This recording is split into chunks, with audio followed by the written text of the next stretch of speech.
bien dans la présence de Dieu. Et je crois que le Seigneur est le même, qu'il n'a pas changé. Peut-être il y a des amis qui ne connaissent pas la parole du Seigneur. Vous dites, c'est change, je ne connaissais pas.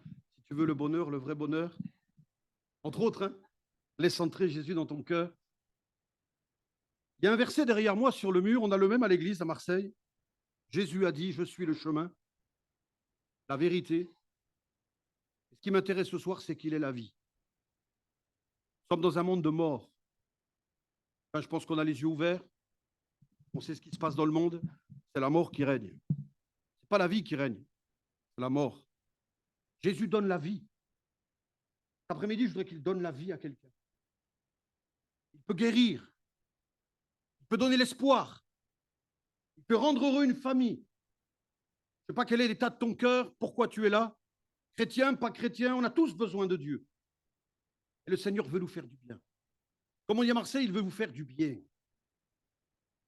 Je voudrais laisser sur votre cœur une parole. Dans l'Évangile selon Luc, on va voir que Dieu change les choses. Qu'au lieu de la mort, il donne la vie. Le frère l'a dit tout à l'heure, on est là pour écouter un message. Celui qu'il proclame, pas important. Ce qui est important, c'est le message. Dieu est celui qui veut toucher ton cœur et te faire grâce. Luc chapitre 7, à partir du verset 11, je lis avec vous. Bien sûr, il est parlé de Jésus, c'est lui qui nous intéresse.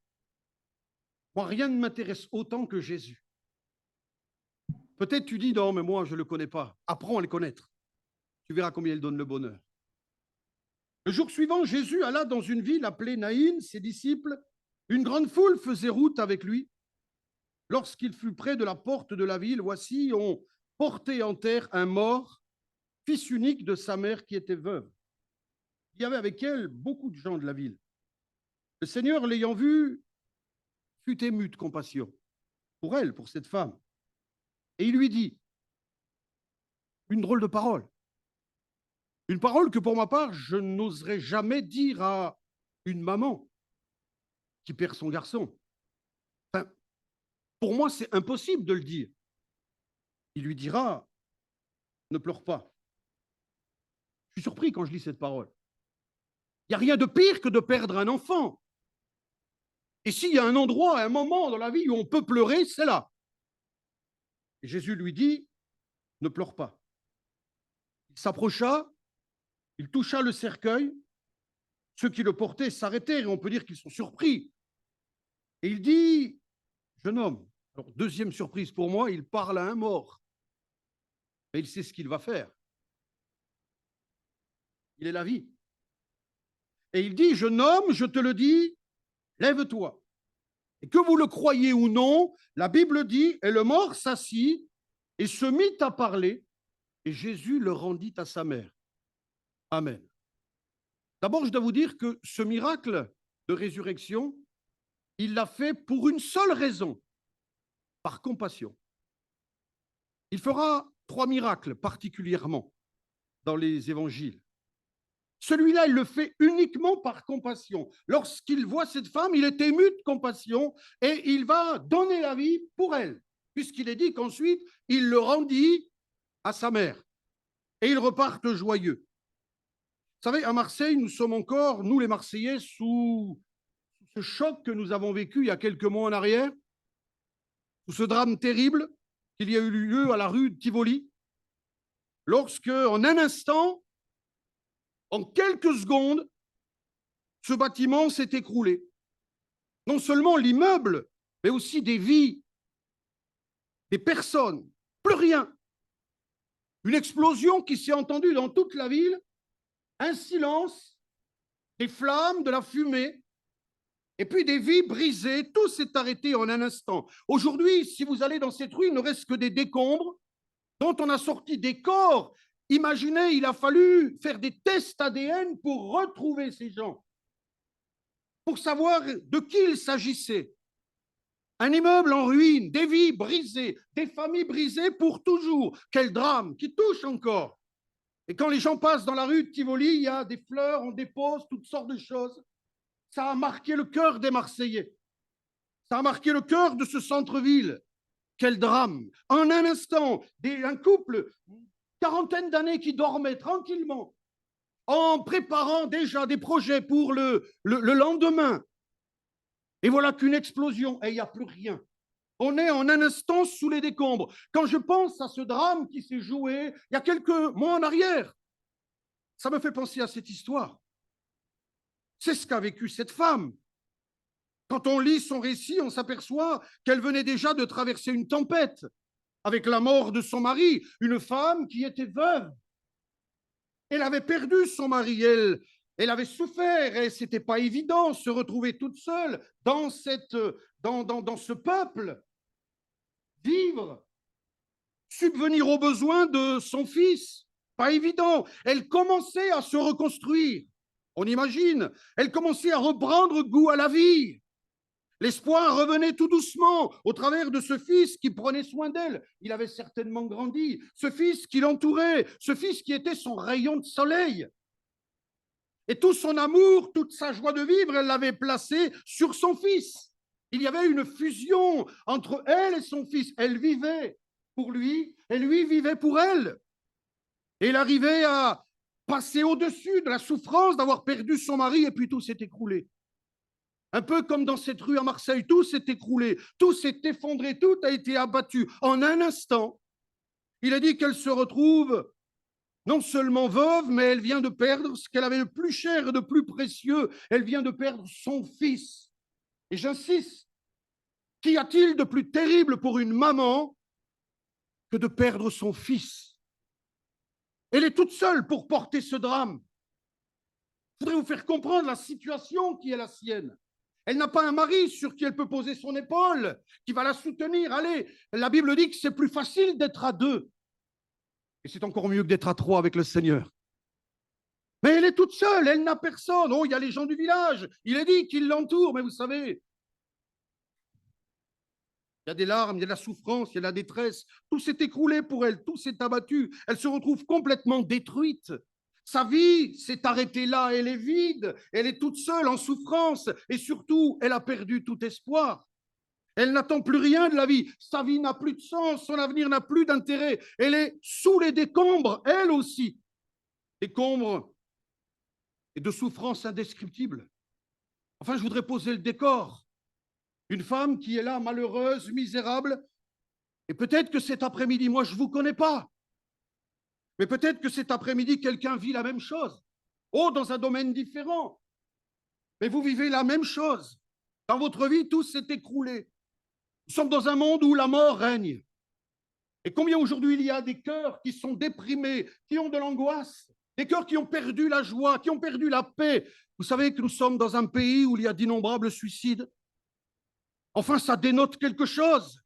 Je disais hier à la jeunesse, entre 9 ans et 16 ans, c'est là où il y a le plus de suicides, aujourd'hui. Alors qu'à 9 ans, à 10 ans, on devrait être heureux de vivre. On a une jeune fille qui vient depuis quelque temps aux réunions de jeunesse, 16 ans. Elle a voulu se suicider 2 fois parce qu'elle était harcelée à l'école. Et elle disait à sa copine chrétienne, je suis étouffée par cela. Elle est comme sous les décombres de ses collègues d'école qui l'insultent, qui se moquent d'elle, qui la persécutent au travers de SMS méchants. On peut être sous les décombres de la maladie, tout va bien dans notre vie, c'est formidable, on a la joie de vivre et le médecin nous dit, vous avez un cancer. Et ça vous tombe dessus, comme cet immeuble qui s'écroule. Ouais. On a combien de couples qui se sont mariés en disant, je te promets de t'aimer. Tous les jours, oh, je t'aimerai de tout mon cœur. Puis quelque temps après, ils se disputent au tribunal. Et c'est un divorce. Là aussi, tout s'écroule. Et peut-être il y a quelqu'un qui a une vie brisée cet après-midi. Quelqu'un qui a une vie détruite cet après-midi. Vous êtes vous aussi sous des décombres. Décombres malheureusement, des monceaux de ruines, sous les décombres de larmes, de souffrances, de détresse, d'angoisse, de peine. Et comme elle, vous n'attendez plus rien. Vous avez perdu l'espoir. Et c'est ça l'évangile. Vous savez ce que veut dire évangile? Bonne nouvelle. Moi j'aime ce verset. Jésus lui dit, je suis le chemin, la vérité et je suis la vie. Mon ami, Jésus est la vie. Celui qui peut mettre la vie dans ton cœur. Et on emmène ce garçon dans le tombeau et cette femme, elle est portée, elle est soutenue, mais elle est abattue. Et Jésus arrive. Deux convois. Un convoi de mort et il y a un convoi de vie. Parce que quand on accompagnait Jésus, il y avait la vie. Ça chantait comme cet après-midi. Bon, chacun choisissait pas son cantique. Hein. Mais ça chantait comme cet après-midi. Bon, c'est mon beau-père, hein, ça passe. Hein. Alléluia. Ça chantait. Ça riait parce que des gens avaient découvert la joie, la paix, le bonheur. Et voilà que Jésus voit cette femme en larmes. Il la voit abattue, il la voit déboussolée, détruite comme sous les décombres. Alors il est dit, Jésus fut ému de compassion. Et il va lui parler. D'abord, je voudrais vous dire que la compassion, ce n'est pas de la pitié. On confond toujours compassion, pitié, c'est pareil. Non, non, j'entendais un jour quelqu'un qui parlait sur ce thème et il disait le Seigneur a eu pitié d'elle. Je ne suis pas d'accord avec cela. Ce n'est pas la même chose, ce n'est pas le même mot. Je peux avoir pitié de quelqu'un, sortir une pièce. Tiens, allez, va t'acheter un morceau de pain. Ça, c'est la pitié. J'ai eu pitié de lui. La compassion, c'est plus profond que cela. Avoir compassion de quelqu'un, c'est souffrir avec lui. C'est sentir sa souffrance et surtout, c'est mettre tout en œuvre pour le secourir. Et il est dit que Jésus a eu compassion. Il fut ému de compassion. Et ça va le pousser à lui dire, ne pleure pas. Et je vous l'ai dit tout à l'heure. J'ai fait des enterrements. Hein. J'en ai fait. J'ai eu l'occasion de faire des enterrements de bébés, d'enfants. C'est terrible. Il m'est jamais venu à l'idée, jamais, de dire à la maman, ne pleure pas. Je me souviens d'une maman chrétienne et je lui ai dit, ma sœur, Dieu sera là pour vous aider. Dieu sera là pour soutenir. Et puis nous, on sera avec vous, oui. À une personne qui ne connaissait pas le Seigneur, de lui dire, allez, c'est le moment de faire confiance à Dieu. C'est le moment de vous appuyer sur lui, mais jamais de dire, ne pleure pas. Je suis incapable de dire cela. Pourtant, c'est ce que Jésus va dire. Et moi, ça me touche.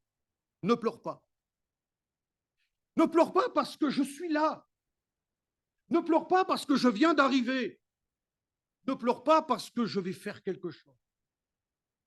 Ne pleure pas parce que ton histoire m'intéresse et j'ai envie d'intervenir dans ton histoire. Et j'aimerais vous dire que cet après-midi, il y a quelqu'un peut-être, un chrétien même, j'aimerais te dire de la part de Dieu que quelqu'un s'intéresse à toi, que quelqu'un voudrait intervenir dans ton histoire, que quelqu'un a compassion de toi et qu'il désire te délivrer, il désire te secourir, il désire te sortir de tes ruines, il désire te reconstruire, même sécher tes larmes, te donner la vie. Nous proclamons dans nos réunions, et on a raison, que Jésus guérit. Alléluia. Que Jésus sauve, que Jésus libère, qu'il nous donne la vie à la place de la mort. Et celui qui s'intéresse à toi, ben, ce n'est pas une église, ce n'est pas une religion, c'est Jésus. C'est Jésus. Mes frères et sœurs, c'est Jésus. Celui qui est présent dans ce lieu, c'est Jésus. Je ne le vois pas, certes. Je peux vous dire qu'il est là. Là où 2 ou 3 sont assemblés en mon nom, Jésus a dit, je suis. Et il est présent dans ce lieu. Et il est là pour toi. Et il te connaît. Vous savez, nous, on est spécialistes pour cacher nos problèmes. Les Français, on est spécialistes. Souvent, on dit à quelqu'un, ça va? Ça va. Ça va bien? Je vais bien. Tout va bien. Si tu vas bien, moi, je vais bien. Ça va bien. Et même quand chez nous, ça ne va pas, quand notre corps, ça ne va pas, quand notre maison, ça ne va pas, on n'aime pas le divulguer. On a de la pudeur. Et puis finalement, il faut reconnaître que nous sommes dans un monde égoïste. C'est chacun pour soi. Les problèmes, mes problèmes n'intéressent pas les autres. Alors on dit, tout va bien. Et pourtant, hier soir, tu as pleuré. Et pourtant, la semaine dernière, tu as versé des larmes. Tu te dis, il n'y a personne, je suis tout seul, toute seule. Même mon mari ne sait pas, même mon épouse ne sait pas, ne connaît pas le mal-être que j'ai dans mon cœur, ne connaît pas la situation difficile qui est la mienne. Oh, on dit que tout va bien et pourtant dans notre corps tout va mal. On n'arrive plus à marcher, à parler, on n'est pas bien. Et on se dit, mais comment faire? Je range mon frein. Vous connaissez cette expression? Je pleure en silence, je souffre en silence. J'aimerais te dire que quelqu'un te connaît. Quelqu'un te voit cet après-midi. Et en te voyant, il est ému de compassion. C'est-à-dire qu'il sait ce que tu souffres, il ressent ta souffrance et il voudrait t'aider. Jésus connaît ta vie. Lui, tu ne peux pas lui cacher. La Bible dit que devant lui, tout est à nu. Il connaît l'état de ton cœur, il connaît ton désespoir, il connaît ta souffrance. Il voit et il entend même les larmes qui tombent à terre. Quand quelqu'un qui pleure, je ne l'entends pas, à part s'il fait un bruit épouvantable. Et des fois, on pleure en silence. Vous savez que Dieu entend les larmes. Il est même dit dans la Bible, en parlant d'un homme de Dieu, d'un roi, que Dieu a vu les larmes.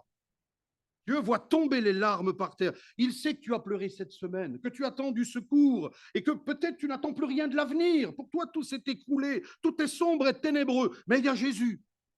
Et de la même manière, comme il a entendu cette femme, comme il a eu compassion d'elle, Jésus t'entend. Et voudrait te dire, et je voudrais le dire de la part de Jésus, cet après-midi, qui que tu sois, et je prends l'autorité dans le nom de Jésus, ne pleure plus. Oui, je peux le faire. Ne pleure plus, parce que Jésus est là. Ne pleure plus parce que Jésus est le même. Il est venu cet après-midi pour te secourir. Il est venu pour manifester sa puissance. Vous savez, quand on prie Dieu, il entend. Quand on crie au secours du fond du cœur, il entend. Je me souviens d'un homme, d'un mari qui vivait des problèmes dans son foyer. Ça n'allait plus avec son épouse, ça n'allait plus avec ses enfants, ça n'allait plus avec son patron, ça n'allait plus avec sa santé, il n'y avait plus rien qui allait. Un avenir qui était précaire, une souffrance intérieure profonde. Et il avait une connaissance de Dieu, comme beaucoup. Né dans l'église catholique romaine, oui, il connaissait le petit Jésus, mais il ne connaissait pas ce grand sauveur, celui qui donne la vie. Et un matin, alors qu'il allait travailler, il partait à pied. Si tu existes, mais il l'a dit au fond de son cœur, il n'a pas hurlé dans la rue. Si tu existes aujourd'hui, prouve-le-moi. Fais-moi un clin d'œil. Et vous savez, quand on prie Dieu de nous faire un clin d'œil, il le fait. La Bible dit, on l'a cité ce matin, quand un malheureux crie, l'Éternel entend. Il a crié de tout son cœur. Personne ne l'a entendu. C'était du fond du cœur. Mais Dieu voit toutes choses. Il a vu cet homme qui était sous les décombres d'une vie brisée, détruite. Il n'y avait plus d'espérance. Il est parti travailler. Et puis ça, il est resté que cette pensée tout au long de la journée. Fais-moi un clin d'œil. À midi, fais-moi un clin d'œil. Ça ne sortait pas de sa tête. Fais-moi un clin d'œil. Il sort du travail, il a dû rester un peu plus longtemps. Fais-moi un clin d'œil. Et quand il est sorti, il était environ 20h30. Il y avait eu dans la rue où il avait garé sa voiture, il y avait une église. Seulement, il n'avait jamais vu cette église.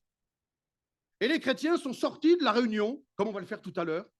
Et puis, vous savez, on se salue, on parle, ça va mon frère, ça va ma soeur. Nous, les chrétiens, on aime se saluer. On ne quitte jamais la réunion, on reste toujours des fois. On finit la réunion à 5h, je rentre à la maison, il est 19h. Parce qu'on parle, on discute, on est tellement bien ensemble. Et les chrétiens parlaient. Et un chrétien parlait avec des frères et il a posé sa voiture sur une voiture, sa Bible sur une voiture. Puis il a parlé. Il a tellement bien parlé qu'il a oublié sa Bible. Elle est restée sur la voiture. Toute chose concourt au bien de ceux qui aiment Dieu. Et Dieu a mille et un moyens pour toucher les cœurs. Les chrétiens se sont séparés, ils sont partis et la Bible, elle est restée sur la voiture. Ce n'était pas la voiture de cet homme, hein, mais il est passé là. Il a vu un livre sur une voiture.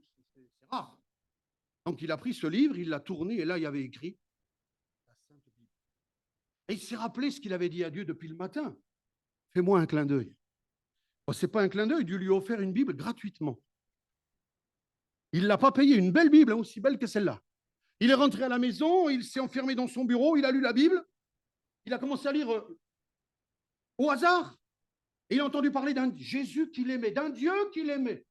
Il a lu toute la soirée la Bible. Et puis à la fin de la Bible, heureusement, il y avait l'adresse de l'église. Il y avait des prospectus. Mes frères et sœurs, il y a toujours des prospectus avec vous. Et la réunion d'après, qui est rentré à l'église? Ce brave homme. Bonjour monsieur, je viens rendre la Bible à quelqu'un qui l'a oublié. Il n'y avait pas le nom, mais la personne était là, elle a reconnu. Oh, c'est ma Bible, merci. Il est resté à la réunion, il est resté à l'église. Dieu a touché son cœur. La vie a jailli en lui. Il a trouvé la paix. Il a emmené son épouse. Elle a trouvé la paix. Ce couple, sur le point de divorcer, est resté uni. Les enfants ont été touchés par la grâce. Il a été relevé dans sa santé. Oui, Dieu est celui qui veut te donner la vie. Et il n'y a jamais de hasard avec Dieu. Si tu es là cet après-midi, c'est parce que Dieu t'aime. Parce qu'il s'intéresse à toi comme il s'est intéressé à cette femme. Alors il est dit au verset 14, toujours Luc, hein, verset 14, il s'approcha, il toucha le cercueil. Ceux qui le portèrent s'arrêtèrent et il dit, jeune homme, je te le dis, lève-toi. Il vient toucher. D'abord, remarquez qu'il est ému de compassion et il parle. Et l'évangile, c'est d'abord un message que vous entendez cet après-midi. Mais après le message, il y a une action divine. Dieu veut te toucher. Dieu veut poser sa main sur toi. Oui, mais je ne le vois pas, il est là. Et croyez-moi, quand Dieu pose sa main sur nous, il nous communique la vie, la puissance. Alléluia. Il vient et il vient là où il y a le problème. Et le problème pour cette maman, c'est son fils, il est mort. Alors il vient, il touche le cercueil et il parle. Il parle. Jeune homme, je te le dis, lève-toi. Il veut poser sa main là où il y a le problème. Là où il y a ta souffrance, là où il y a ta peine, là où il y a ta douleur. Et il ordonne à la mort de partir et il ordonne à la vie de revenir. Est-ce que vous croyez que ça reste possible? Dans cette fameuse rue de Tivoli, tout au long de la journée, pendant plusieurs jours, les pompiers, les secours ont essayé de sauver des gens. On a enlevé tout doucement les décombres, il fallait aller doucement pour pas que ça s'écroule davantage. On repoussait les badauds, chacun voulait donner sa main pour sauver les personnes qui étaient là. Malheureusement, on n'a ramené que des cadavres. Mais quand Jésus lui fait quelque chose, il le fait bien. Il est celui qui réellement peut enlever la mort et donner la vie. Il peut le faire parce que Dieu peut tout. N'importe où, dit le cantique, pour chacun parmi nous. Et cet après-midi, il veut enlever de ta vie tout ce qui te fait mal, tout ce qui te fait souffrir. Il veut enlever tout le malheur qui est tombé sur toi. Oui, il y a des gens malheureux. Il y a des gens qui n'ont plus envie de vivre, qui n'ont plus d'espérance. Ils ne disent rien, ils vivent avec leur malheur, comme cette maman. Mais Dieu est là cet après-midi. Si je ne croyais pas que Dieu était là, je ne serais pas là. Je crois que Dieu est présent, qu'il connaît la souffrance de l'être humain et que dans son amour, il veut étendre ses mains sur toi, là où il y a le problème. La Bible dit qu'il n'y a rien d'impossible à Dieu. Mais il n'y a rien d'impossible à Dieu. Des miracles, on pourrait vous en raconter des tonnes, comme on dit. Un Dieu qui change tout, le mal en bien. Un Dieu qui est extraordinaire. Vous savez, on nous a pas appris à prêcher. Allez, tu dois dire ça, faut que tu dises ça, tu regardes en même temps ta montre, ça ne pas trop loin. Et puis ceci, puis cela. Non, non, non. On a expérimenté combien l'Éternel est bon. Alléluia. Dans ma famille, tout était détruit, tout était explosé, tout. J'ai toujours vu ma mère en maison psychiatrique jusqu'à l'âge de 13 ans, 14 ans. Bon, quand mon père allait travailler, des hommes venaient à la maison. C'était la vision qu'on avait chez nous. Un père malade, souffrant, qui ne voyait rien. Une mère qui vivait dans la débauche, vivant de droite et de gauche, une vie dissolue, toujours sous l'alcool, le tabac, jamais un sourire. Et puis un jour, elle annonce qu'elle part, qu'elle quitte la maison avec la moitié de la famille. On s'est retrouvés tout seuls avec mon père, ma grand-mère et moi-même. Alors pour oublier les problèmes, mon frère a commencé à prendre du shit. Après, ça a été de l'héroïne. Et quand je le voyais en manque, avec des seringues par terre, je ne voulais pas toucher à ça. Alors j'ai commencé à boire et à boire encore. Une vie complètement détruite, comme si tout s'était écroulé sur nous. Une grand-mère qui n'arrivait plus à faire face. Un père qui venait d'apprendre d'être atteint d'une maladie incurable. Tout était écroulé. Oh, je n'ai pas appris les choses de Dieu. J'ai été dans le trou, dans le néant, comme cet immeuble, comme cette femme. Combien de fois je suis venu à la maison, il y avait les pompiers, il y avait les curés, parce que ma mère a fait une dizaine de tentatives de suicide. Et alors qu'elle était partie et que je vivais avec mon père, je ne dis pas à la maison, hein, on ne faisait pas la vaisselle. C'était crado. Il n'y a pas d'autre mot, hein. On vivotait. Jusqu'au jour où l'homme avec qui elle est partie est mort d'une crise cardiaque. Alors ma mère a dit, j'ai gâché ma vie. J'ai tout gâché, j'ai échoué. Cette fois-ci, je veux mettre fin à mes jours. On était à l'est, pas Strasbourg. Elle était à l'ouest, en Normandie. Vous regardez sur la carte, c'est l'opposé. Et ce soir-là, elle a pris des cachets, elle a pris de l'alcool pour parvenir en arrière. Elle a pris 3 chevaux. Alors les jeunes, vous ne connaissez pas, les anciens, ils connaissent. Et puis elle a été tout droit. C'est pas compliqué en Normandie. Vous allez tout droit, vous tenez le volant tout droit et à un moment donné, vous tombez. Et là, vous ne vous loupez pas. Et elle est partie à fond. Elle était embuée dans l'alcool. Et elle est tombée en panne. Au mois de février, en plein hiver. Elle a levé le capot pour essayer de réparer la voiture. Heureusement, elle n'a pas réussi. Alors, elle a fait du stop. On faisait encore du stop à l'époque. Elle a fait du stop. Une petite route en hiver. Une voiture s'arrête. La première qui passe. C'est un pasteur qui rentrait d'une réunion d'église. Alléluia. Montez, madame. Elle est montée. Alors, il lui a parlé du Seigneur. Parfois, c'est un pasteur, hein, il a raison. Hein. Il s'est fait insulter de tous les noms. Le pasteur n'a rien dit, il lui a donné la carte de l'église. Allez, allez, vous avez besoin du Seigneur, madame. Il s'est fait insulter de tous les noms. Mais elle est venue à l'église. Et elle est revenue à l'église. Elle a entendu que quelqu'un l'aimait. Et elle a écouté l'évangile. Et ensuite, elle a senti que ce Seigneur posait sa main sur elle. Nous, on n'était pas au courant de tout cela, on était à l'opposé. Et Dieu a touché son cœur, a changé son être et lui a montré qu'il pouvait lui donner la vie et une vie nouvelle. Et un soir, alors que j'étais à la maison, je m'en souviendrai toute ma vie, le téléphone sonne. Vous savez, c'est ces anciens téléphones noirs, là, avec les cadrans. Les jeunes, vous ne connaissez pas non plus. Cherchez pas. Le téléphone sonne et mon père répond. Et elle lui dit, est-ce que tu es d'accord que je rentre à la maison? Ma vie a changé. Mon père, vous savez, il était très gentil. Il dit, oui, il n'y a pas de problème, tu peux revenir. Mais il faut que je demande aux enfants. Et je vois mon père faire ça.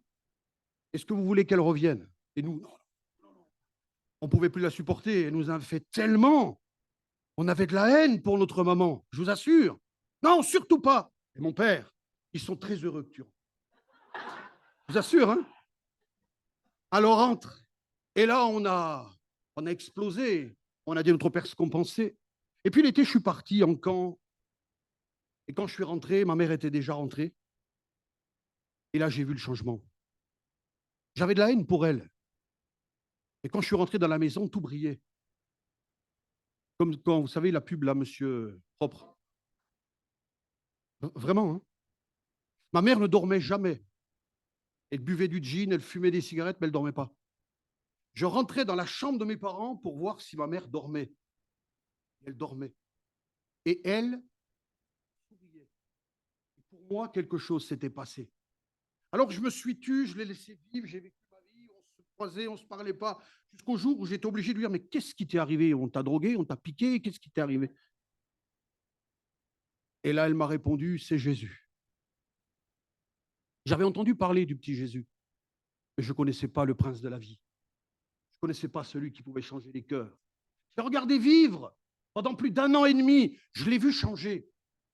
J'ai vu ma sœur changer. J'ai vu mes petits frères changer. J'ai vu mon frère être libéré de l'héroïne. Et j'ai donné mon cœur à Dieu, moi aussi. J'ai réalisé que j'étais mort et perdu. Il m'a libéré de l'alcool. Un vase qui était tombé par terre, brisé, j'ai vu Jésus le recréer.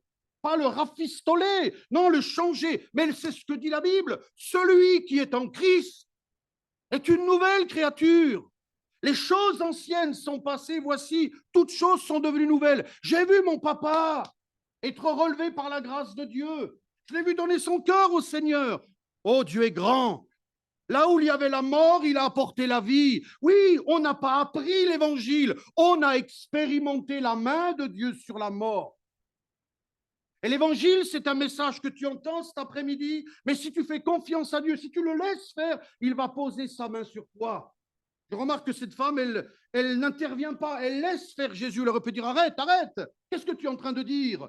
De ne pas pleurer, mais tu vois ce que je suis en train de vivre? Allez, passe ton chemin, elle aurait pu. Mais qui est cet homme? Vous vous rendez compte de ce qu'il me dit? Je suis choqué. Non, ne touche pas, je veux bien que tu fasses. Elle le laisse faire. Dieu veut que tu le laisses faire. Dieu veut que tu laisses poser sa main sur ta vie. Jésus va poser sa main sur toi. Il va te rendre le bonheur. Il va enlever tout ce qui t'afflige. Je voudrais dire à quelqu'un de la part de Dieu, tu as le droit d'être heureux. Tu as le droit d'être heureuse. Et Jésus a le pouvoir de te rendre heureux. Tu n'es pas là par hasard. Comme dans ce récit. Voyez qu'il est venu par hasard? C'est tout le Seigneur.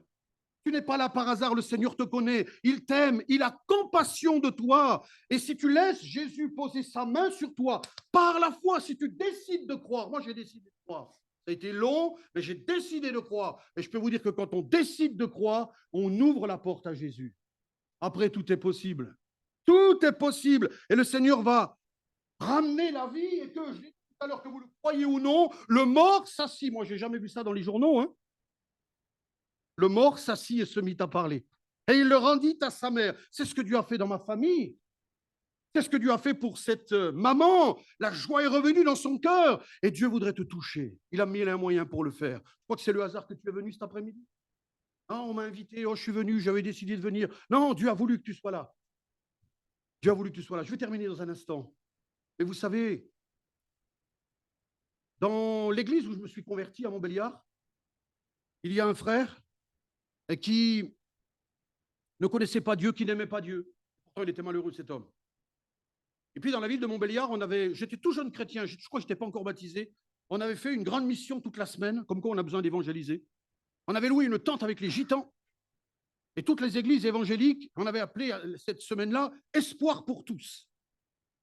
Et tous les soirs, il y avait un prédicateur, il y avait des chants formidables.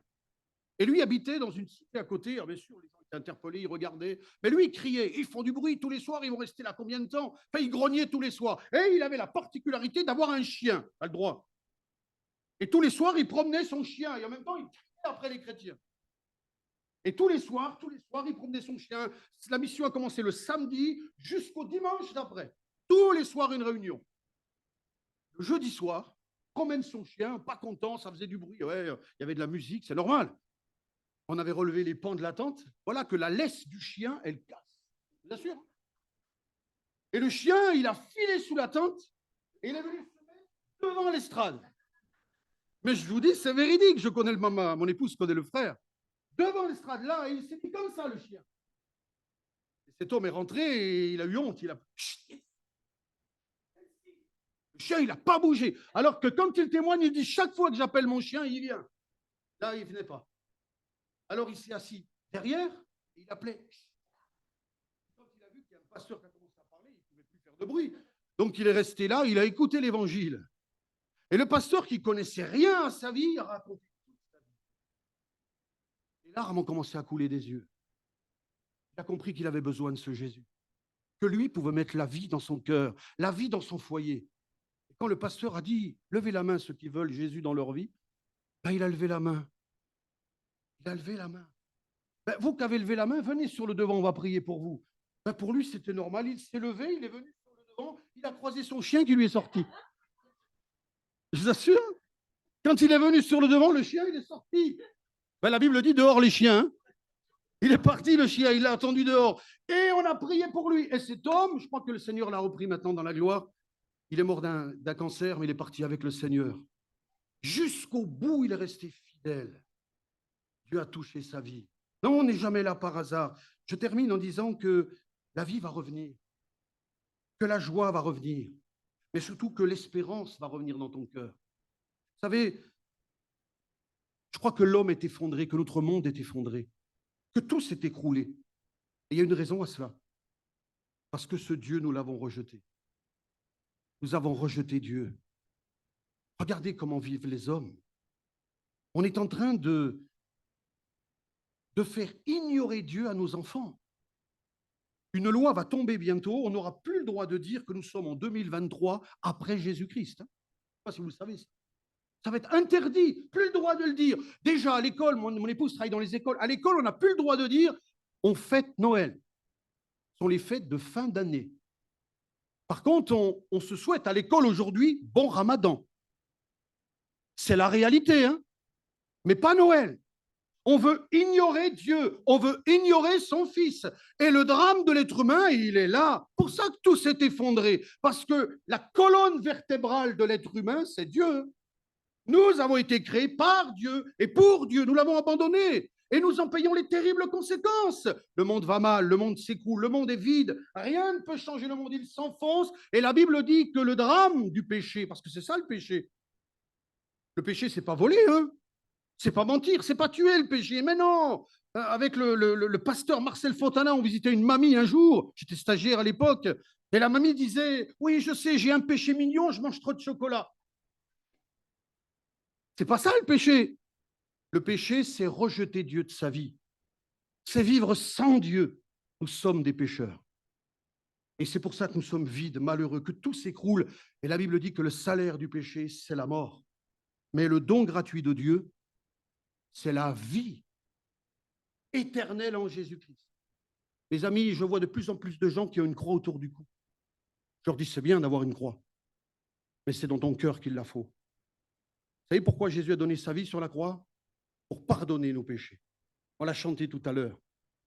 La Bible dit que Dieu a tant aimé le monde qu'il a donné son Fils unique, afin que ceux qui croient en lui ne meurent point, mais qu'ils aient la vie, et qu'ils aient la vie éternelle. L'amour de Dieu s'est manifesté à la croix. Jésus est mort pour toi. Il est mort à cause de toi et de moi.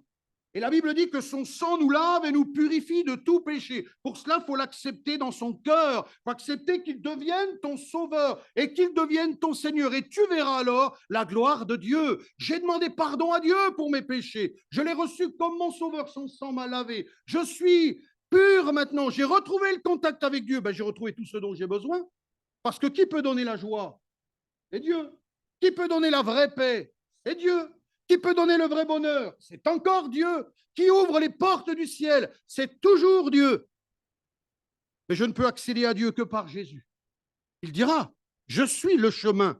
Et si vous poursuivez le verset, il est dit, nul ne vient au Père que par moi. Il est le chemin qui mène à Dieu. Alors acceptez-le, et vous allez voir votre vie se relever, se reconstruire. Un jour, j'ai vu un immeuble, c'était prévu, hein, et moi, j'ai mis marche arrière. Vous avez déjà fait ça? Vous voyez l'immeuble qui remonte. Vous voyez ce que je veux dire? Il s'écroule, mais vous mettez en marche arrière. Et hop, il revient. Je dis, voilà ce que le Seigneur est capable de faire. Tout s'est écroulé si tu mets ta foi en lui. Il relève tout. Ce n'est pas du rafistolage. Il va changer ta vie parce que Jésus t'aime. Et comment se termine cette histoire? Il y avait deux convois, vous vous rappelez? Un convoi de mort, un convoi de vie. À mon avis, après, il n'y avait plus qu'un convoi.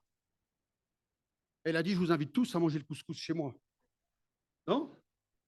Tout le monde est parti chez elle. Ça a dû être une fête extraordinaire. Oui, j'étais là. Enfin, je me suis imaginé être là.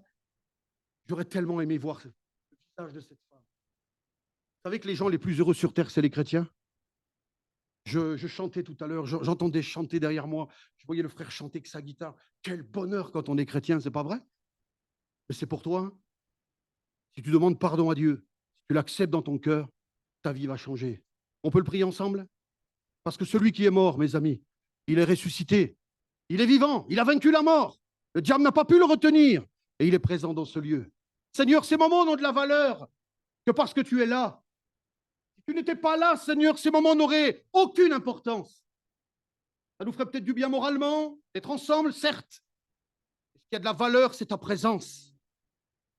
C'est ta puissance, c'est ton amour, c'est ta grâce, c'est ta compassion. Seigneur, il y a peut-être quelqu'un qui a une vie complètement écroulée, effondrée, comme cette femme, dans un autre domaine, certes, mais tout s'est écroulé. Peut-être que personne n'est au courant.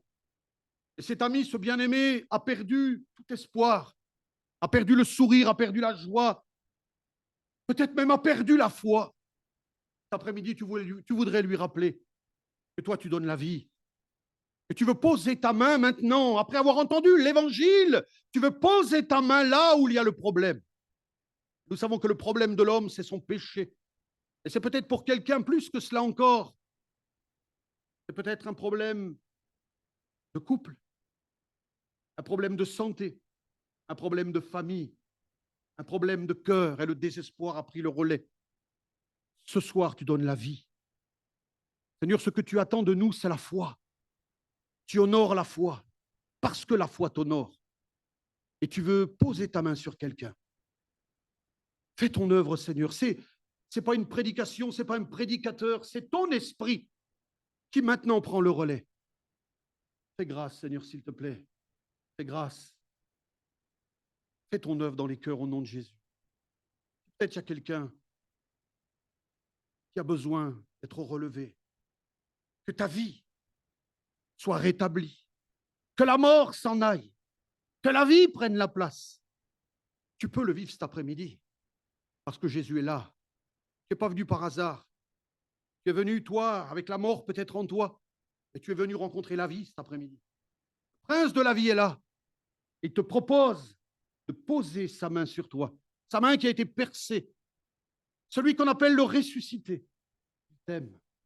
Et il te dit, mon fils, ma fille, donne-moi ton cœur. Alors qu'on est dans la prière, je voudrais simplement vous donner l'occasion de vous approcher de lui. Simplement, si vous voulez que Dieu touche votre cœur, votre esprit, votre âme, votre corps, que vous puissiez simplement, là où vous êtes, l'ami s'approche, voilà, approchez-vous également avec lui. Venez sur le devant et on va prier pour vous. Voilà, vous qui voulez que le Seigneur vienne. Peut-être c'est dans votre corps que ça ne va pas. Peut-être c'est dans votre esprit. Peut-être c'est votre couple. Qu'importe, on n'est pas là pour vous demander. Mais on veut prier pour vous. Et Dieu va vous faire grâce. Je n'insiste pas parce que je n'aime pas insister. Et si vous voulez que Dieu vous touche, c'est maintenant. La Bible dit c'est aujourd'hui le jour de grâce. Ne laisse pas passer demain ce que Dieu veut faire dans ta vie cet après-midi. Venez sur le devant. Alléluia. Gloire à Dieu. Peut-être les frères pourraient prier.